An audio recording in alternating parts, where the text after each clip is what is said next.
At 2 hours and 37 minutes, this movie is properly titled Eternals. Hello, Adam Ryan Donato. Hello, Adam Ryan Donato. Hello, Adam Ryan Donato. Hello, Adam Ryan Donato. Hello, Adam Ryan Donato. Hello, Adam Ryan Donato. Hello, Adam Ryan Donato. Hello, Adam Ryan Donato. Hello, Adam Ryan Donato. Hello, Adam Ryan Donato. Hello, Adam Ryan Donaldo. Hello, Adam Ryan Donato. Hello, Adam Ryan Donato. Hello, Adam Ryan Donato. Hello, Adam Ryan Donato. Hello, Adam Ryan Donato.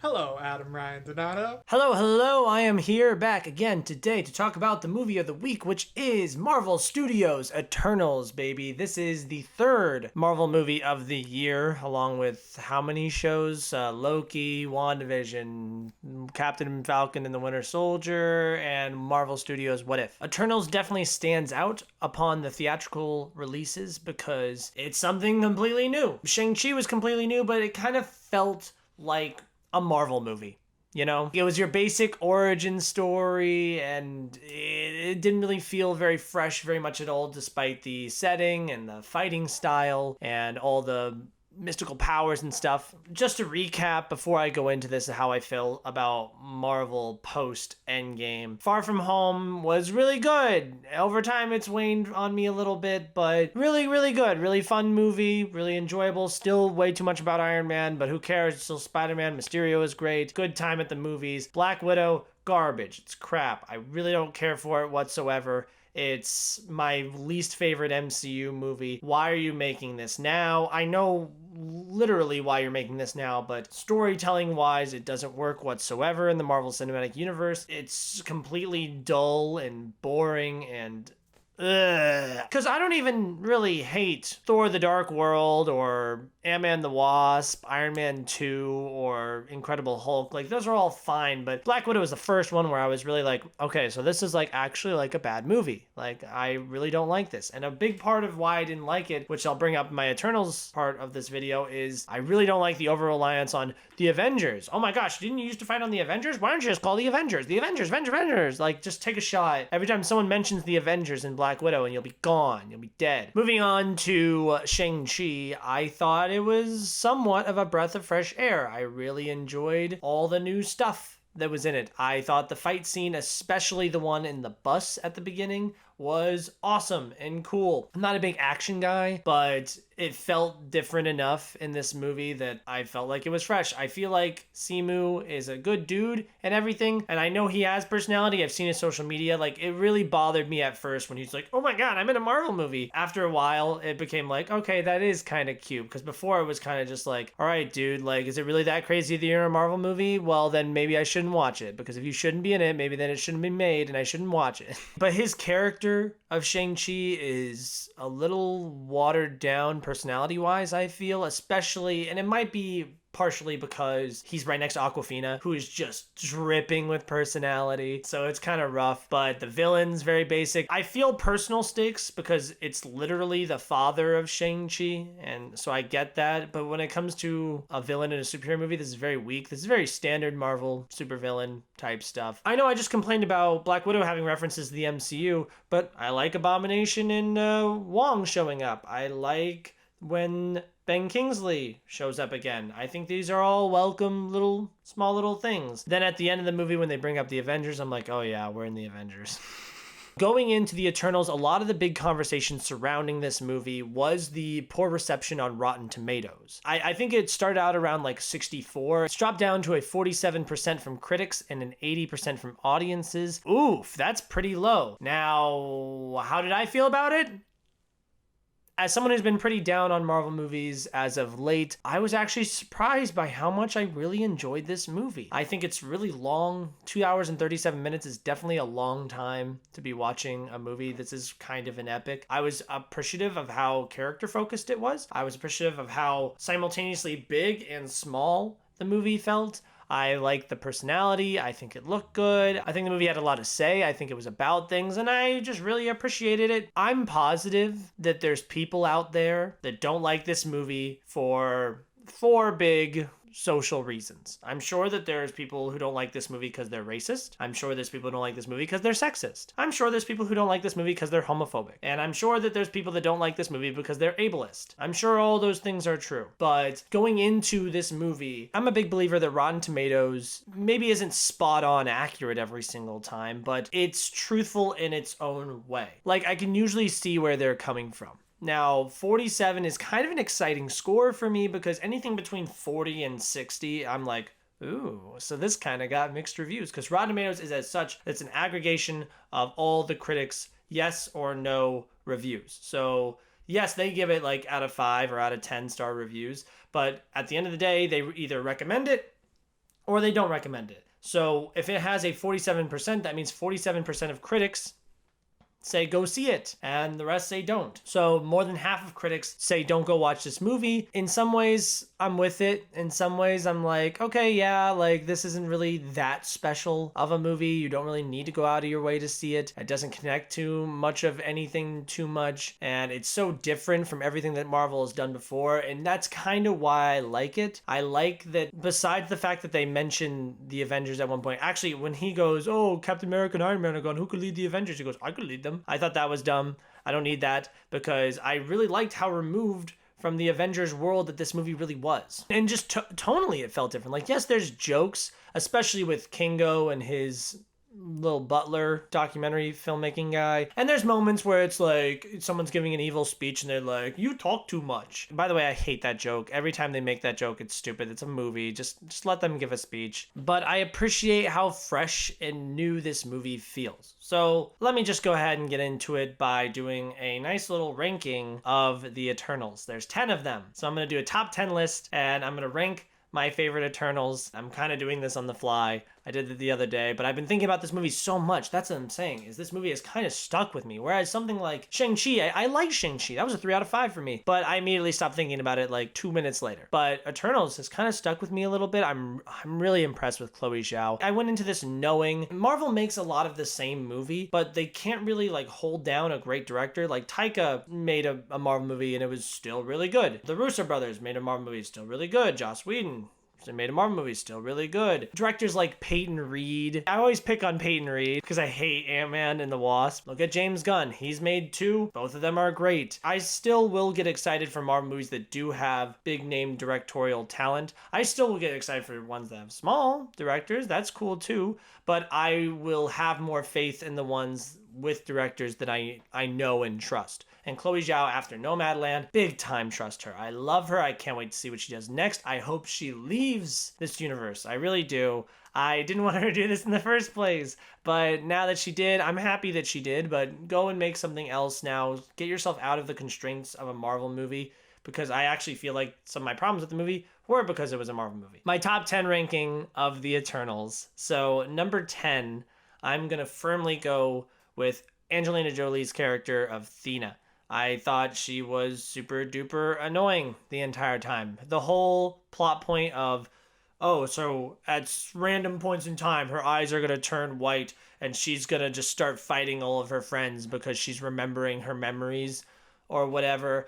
I'm sure that was explained better than I just explained it, but that was the most annoying and convenient storytelling device. I didn't care for her whatsoever. She has very little personality. She's just like a tough girl who likes to fight, and she wants her memories really bad, and she likes fighting, and that's pretty much it. That's it. That's kind of what bothers me about her. She's so bland and boring, and it's so annoying when she's one of the remaining Eternal.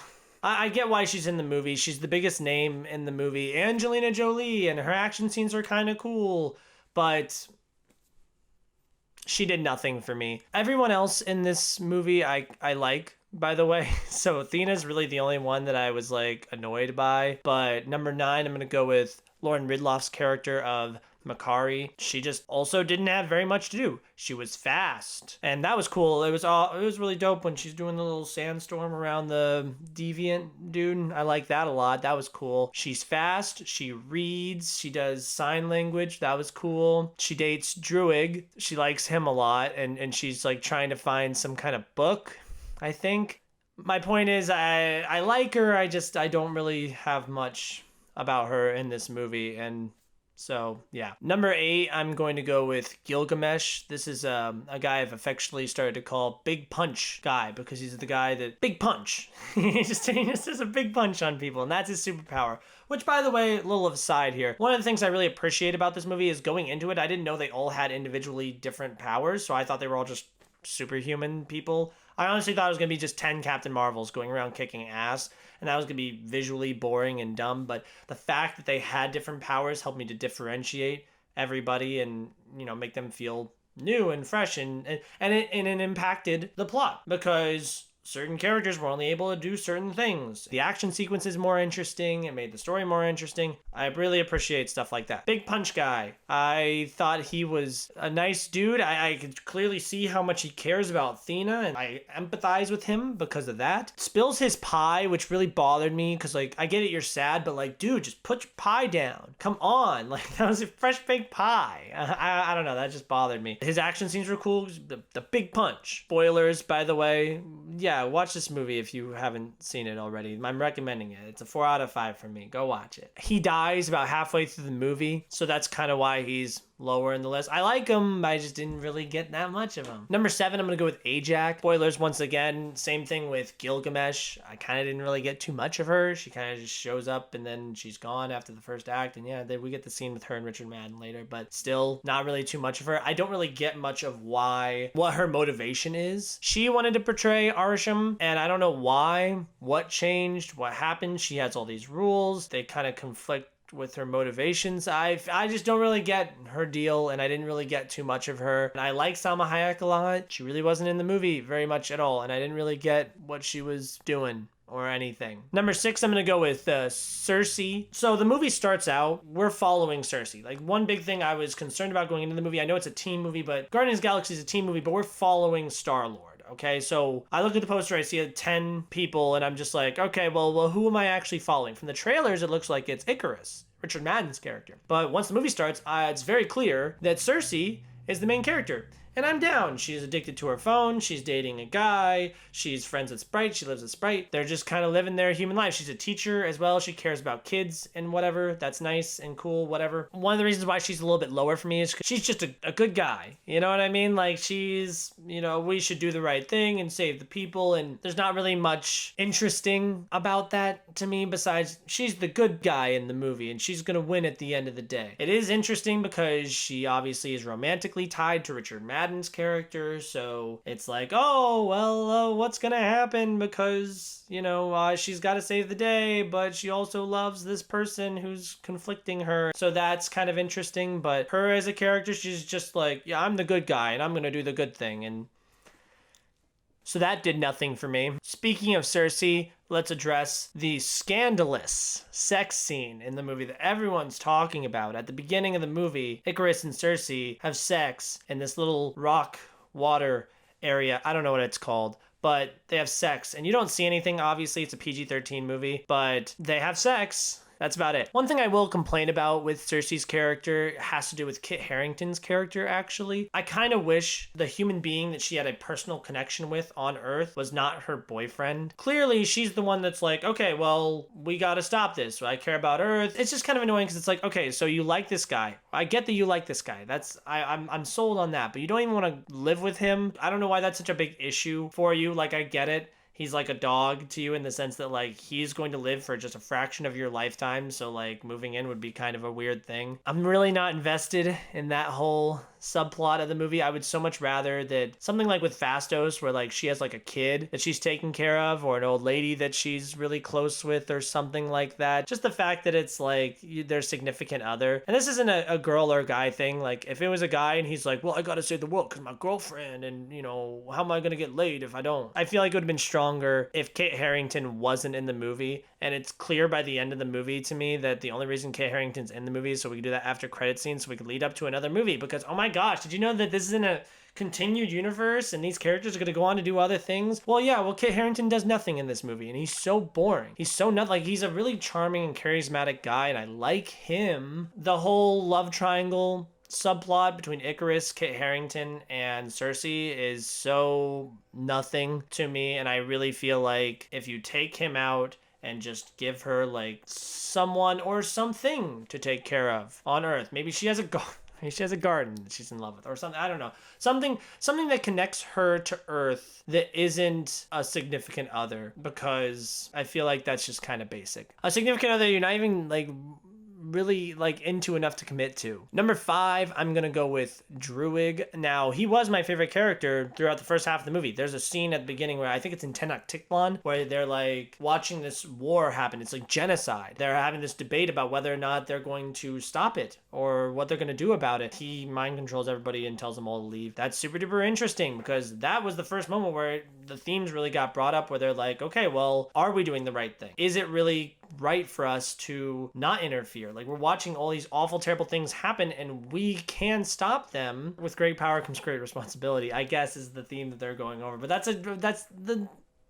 essential superhero theme. That's every superhero theme, is with great power comes great responsibility. By not doing anything, you are somewhat responsible for it happening. If you can stop it and you're not doing anything about it, then it's kind of on you. You're gonna feel guilty about it. So Druig's character, I love that actor, and he's kind of evil in this a little bit. Like, I mean, obviously he's not, but he's kind of a darker character in this movie. I'm really into that. I love when they go to his little commune and they're just like, so the world's gonna end and everything we've been doing is for nothing and nothing matters. And he's just like, fuck it. Like, I love his response to all this, because if I'm being frank with the movie, I was kind of into it. Like, I was way more into the flashbacks and showing what happened back in BC with the Eternals and setting up here on Earth. And every time they cut back to Earth, I'm like, oh, like, I get it. Cell phones are a thing. My interest in the beginning of the movie peaked when we reveal Cersei goes and talks to Arisham and he's like, hey, so yeah, all this is bullshit and I'm just here so that you guys can make another celestial and we're going to blow up Earth and I'm going to remove your memories and then we're going to go to another planet and you're going to do this all over again, right? By the way, kind of give me like Silver Surfer vibes a little bit. After that scene, which is great, I'm kind of like disassociated from the plot though now, because I'm like, all right, well, what are you gonna do? They're gonna make something up that will help them. They're gonna make something up that's gonna help them win at the end of the day, and like that's gonna be great. And I'm sure it's gonna make sense in universe or whatever, but I don't really know what they're gonna do now. Like, they continue on their journey to go collect the Eternals, and I'm like, well, what are they gonna do? Are you gonna fight the guy who created you? I don't know, whatever. That's not my job. My job isn't to write the movie, but I'm just saying that scene afterwards, I was kind of taken out for a bit until, spoilers, Icarus gives his reveal of what he did and what his intentions are, where his loyalty lies. But back to Druig, really liked him. The thing that ruins Druig for me, why he's not higher up on this list, is because at the end of the movie, spoilers, Icarus shoots him with this eye lightning or whatever, shoots him into a hole in the ground, right? And Icarus is like, oh, he's dead. It's just assumed that he's dead. Like, it's not kill confirmed that he's dead. Obviously he's coming back. And then Sprite is giving some big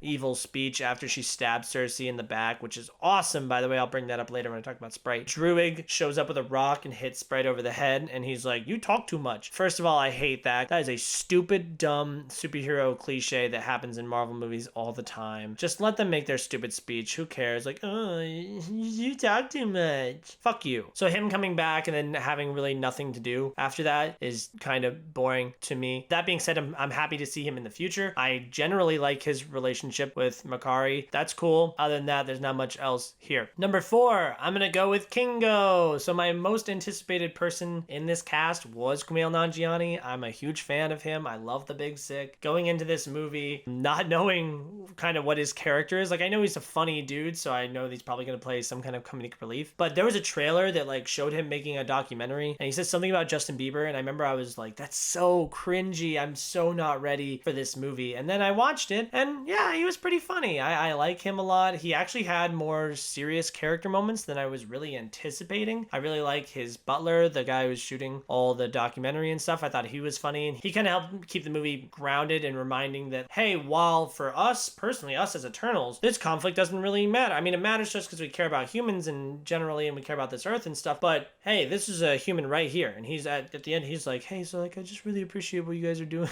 And I like that because it's just like, oh yeah, there's real people in this movie that are heavily going to be impacted by this. Which reminds me, the Avengers are in this world and you're telling me that they're not alerted by any of this stuff. I know this is a common thing in Marvel movies, but like for example, at the end, there's a big celestial in the sky and this is like going to be big news. So like I expect Spider-Man or Doctor Strange to be like, yeah, remember that happened? I think Phase 2, Iron Man 3, Thor: The Dark World, and Winter Soldier all did a really good job of compartmentalizing the MCU. Like, oh, so he's doing this small little thing over here and he's doing this small little thing over here. It's not this big world-ending battle at the end of the movie. It's kind of a more smaller, grounded, personal thing. That's great, but here it's like, wow, this is so obnoxiously huge. It's a world-ending thing. Like, this is literally a Thanos level for us on Earth. This is a Thanos level event. We're just kind of watching the Eternals, which is fine. I just hate knowing...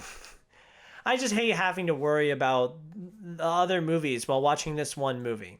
That's just kind of frustrating. Back to Kingo, though, I thought that he was generally funny. I like the idea of him being a Bollywood star, and he's like, oh no, that was my grandfather, and my great-grandfather, and my father, and all this stuff. Like, that's just such a fun, dumb, stupid way to explain why he's been able to do what he's been doing for so long. When I saw the trailer and I see him doing this stuff, I'm like, oh, if everyone can do that, then that's lame. But it turns out only he can do gun hands, and that's dope. I now love that. I love the scene where Kingo confronts Sprite and he's like, hey, so like, I know your shtick, dude. And he relates it to like Peter Pan, I think. But I really like that scene. One thing I really appreciate about this movie is the different interpersonal relationships that each of the individual Eternals have with one another. They all have a distinct personality. With some of them it clashes with some of them they work really well with, and they just have these little moments where you're kind of like, okay, so as a team, I see who's close with who and who has beef with who. That's one thing I think they did really well in this movie. There's a scene where Kingo walks out following Icarus and he's like, hey, so whatever you think, I think. I'm with you till the end, man. Icarus is just like, I'm not who you think I am. And he leaves. Then Kingo's like, oh, by the way, guys, I agree with Icarus and I'm out. And he just kind of leaves for the rest of the movie until like the very end. And it's not like the very end in the sense that you think that it's going to be like they're at the end of their rope and then Kingo shows up and he's like, sorry, I changed my mind, guys. I'm here. What up? No, it's kind of just like at the end, he's just like helping them pack their bags to leave. And it's like, okay, guy, like, I don't know.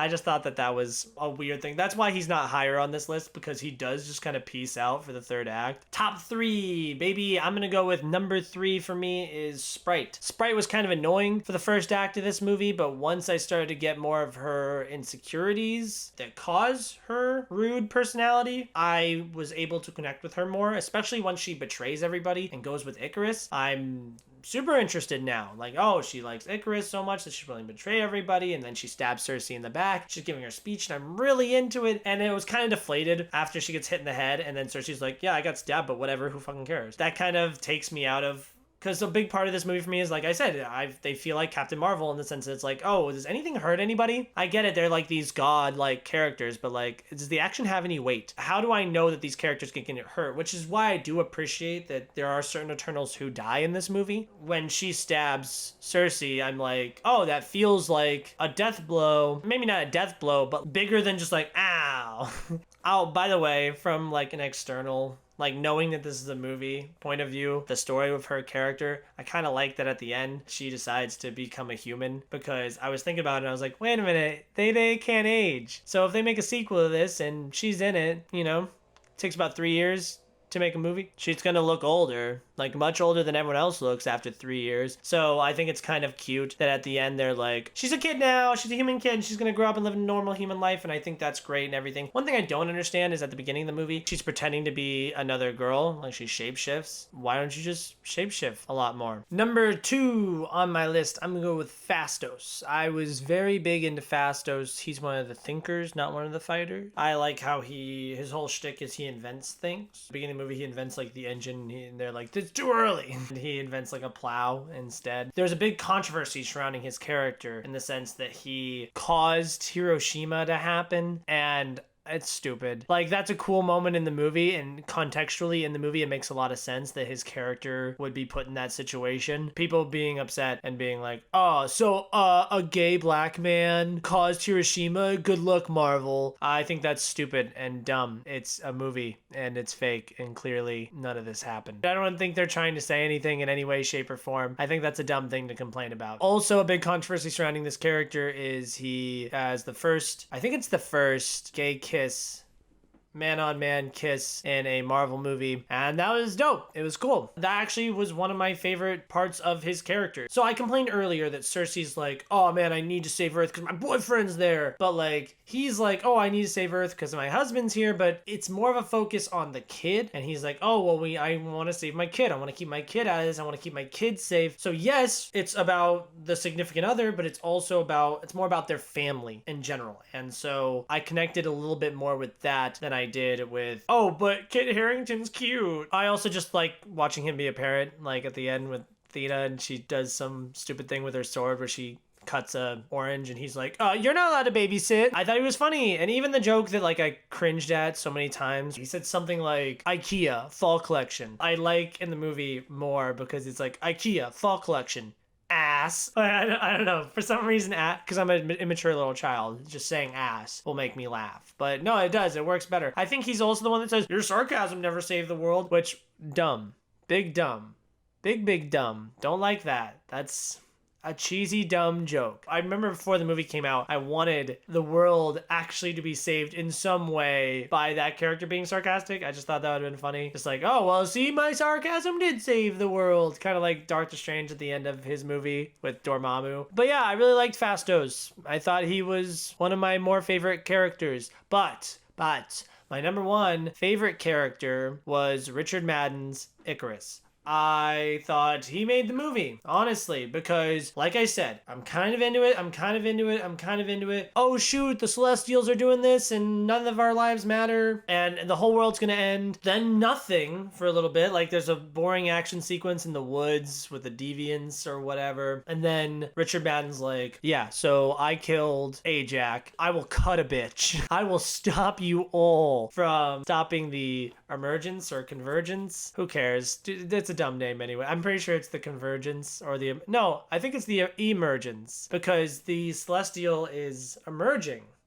I don't know. It's stupid. It's a stupid, dumb space word. But yeah, that becomes so much more interesting because now it's not, oh, the Eternals versus the Celestial. It's the Eternals versus other Eternals versus the Celestials versus the Deviants, and now there's so many different personal conflicts going on because they don't want to hurt him, he doesn't want to hurt them. It's not good guy versus bad guy.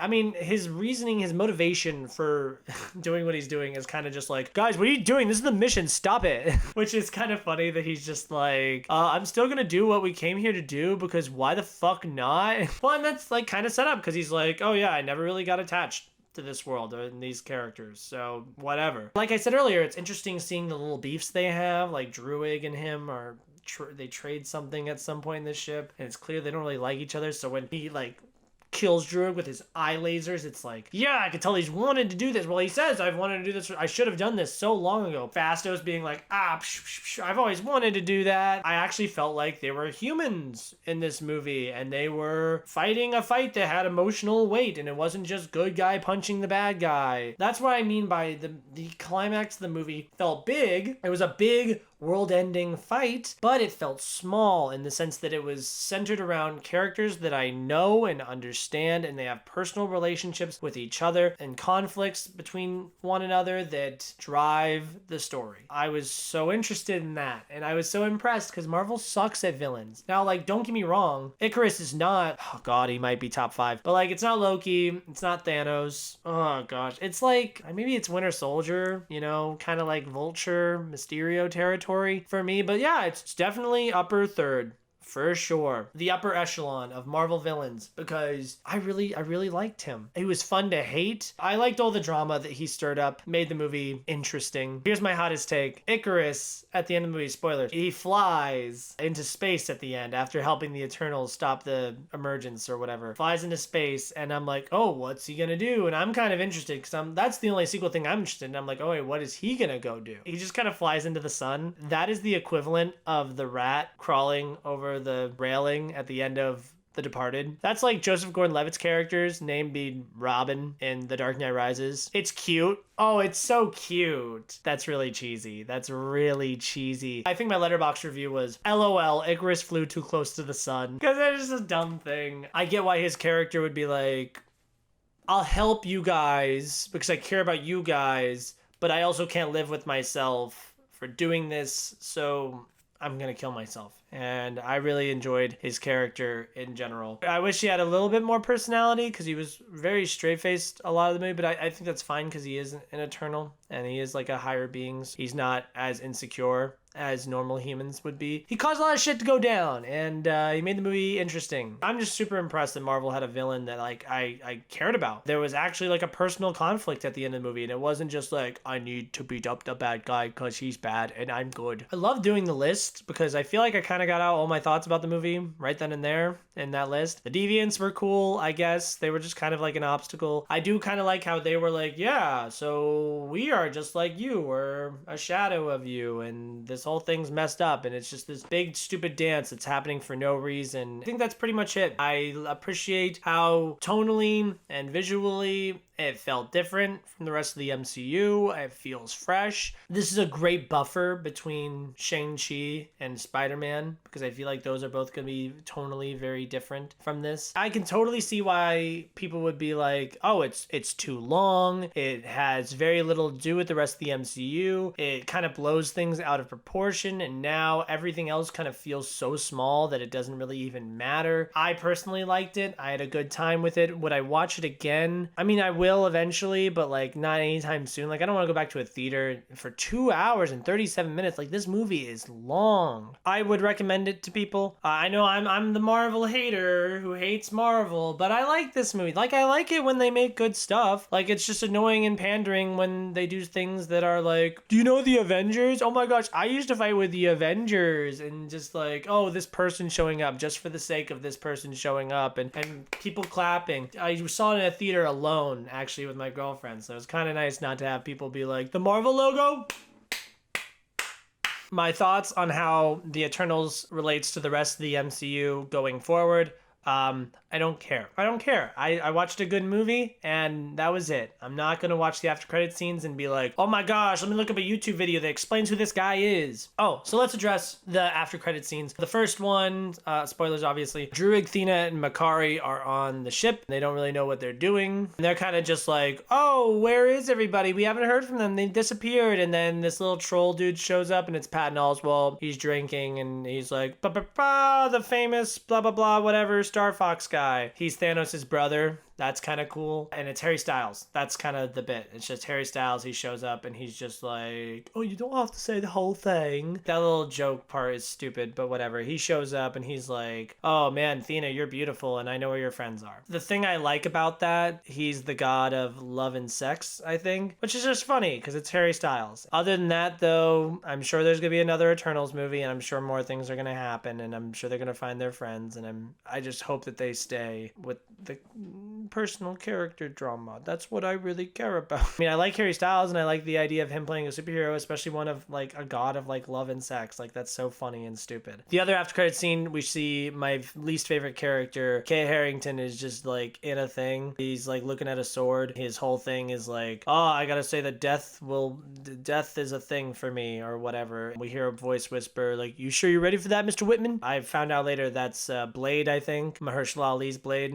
Cool. Like I said, that kind of makes me upset. about his character in the movie, because now after that credit scene, I'm like, oh, so the only reason he's here is because you're trying to set up another superhero for another movie later. That's kind of annoying because that makes your movie worse. You sacrifice the movie you're making now for a movie you're making later. It's just kind of a dumb thing for you to do. So it's kind of annoying. Those are all my thoughts. I would see a sequel to this. Obviously there has to be a sequel because they leave it off on this really big cliffhanger. I don't like how the movie like ends, like the last shot of the movie. It feels very abrupt and not really final. I can praise this movie all I want, but I looked at my Letterboxd reviews and I thought about it. Movies in the MCU that are not as good as Eternals, right? So at 25 I have Black Widow. Eternals is better. Eternals is better than Incredible Hulk, Captain Marvel, Ant-Man the Wasp, Thor the Dark World, Iron Man 2, Doctor Strange, Shang Chi, Thor, and then I'd probably go this over Ant-Man, but then we stop hard there. So at number 16 in the MCU for me, it's not really top 10, it's not really at the bottom, it's kind of a mid-range MCU movie for me at that point. I'll take that because I feel like the last two especially have been subpar. This is probably just below Far From Home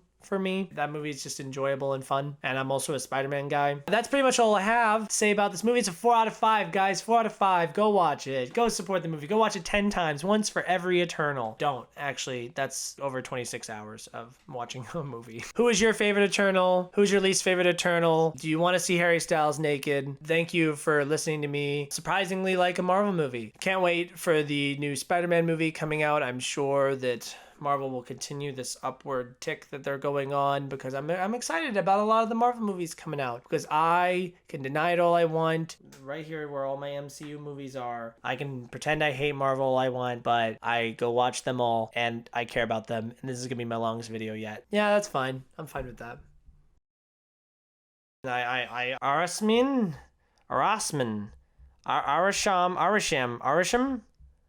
Arasham. Yeah, she wanted to betray Armisham. So she's, what, 7? That was 7? I think that was 7. Okay, number 6. But back to Druid. That was 4, I think.